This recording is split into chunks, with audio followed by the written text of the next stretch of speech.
And welcome in everyone to RedRaiders.com. I'm Zach Long. This is Chris DePertle discussing the state of affairs with Texas Tech men's basketball, and frankly, not very good. They go to Ames, Iowa, and as we feared, the Cyclones were out for a little revenge, and they got it. They embarrassed Texas Tech. Just a terrible performance. You hope they come back home and play a little more inspired than what they were on the road. It was not pretty, but if you look at it all season, minus the Kansas State game, Texas Tech goes on the road and cannot buy a bucket. In road games, they are averaging 32.9% from the floor, but in home games, they're shooting 44.5% from the floor.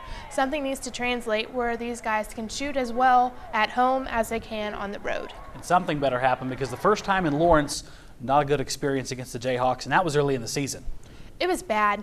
Texas Tech made only 5 field goals in the first half. The only thing that kept that game from being uglier earlier was that Texas Tech did make free throws early, which helped. But if you looked at it, it was a Cliff Alexander show for a little bit. Teammate after teammate threw him lobs. He threw him down. Barry Ellis made threes. Everyone for Kansas was scoring, and Texas Tech just couldn't put a scoring run together. Now, last year, of course, Texas Tech played a very inspired game against Kansas. They should have won the game. Anyone who was there and watched it knows Texas Tech should have walked out of there with a win. Free throws and some other things impeded them late.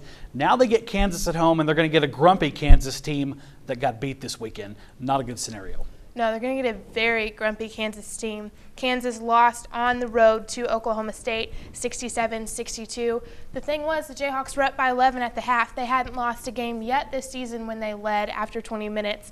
That all changed when they just went into a scoring slump, like Texas Tech has done for most of the year on the road. The Jayhawks couldn't sink a bucket, and LeBron Nash and Phil Forte took over and ended up winning the game.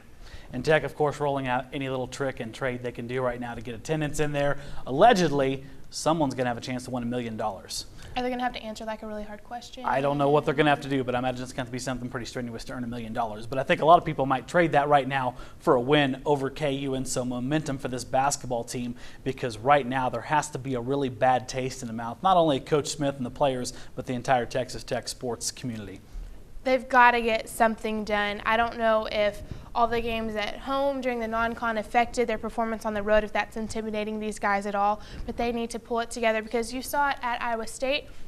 It was 5-2, and they kept missing layup after layup, and then all of a sudden Iowa State made 2 shots, and you could see it in their eyes. They thought, uh-oh, here we go again.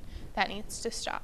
We'll find out their level of inspiration, of course, Tuesday night from United Supermarkets Arena, a late one, 8 p.m. Lots of TV coverage, of course. Kansas, arguably the best team in the Big 12 right now, which is saying something with a really tough conference. Should be a nice crowd, always an inspired environment when KU comes to town. Krista will have full coverage. Follow her, AJ_Chris DePertle, RedRaiders.com, LubbockOnline.com for full coverage of Texas Tech men's basketball. For now, though, goodbye. That is Chris DePertle. I'm Zach Long, and you're on RedRaiders.com.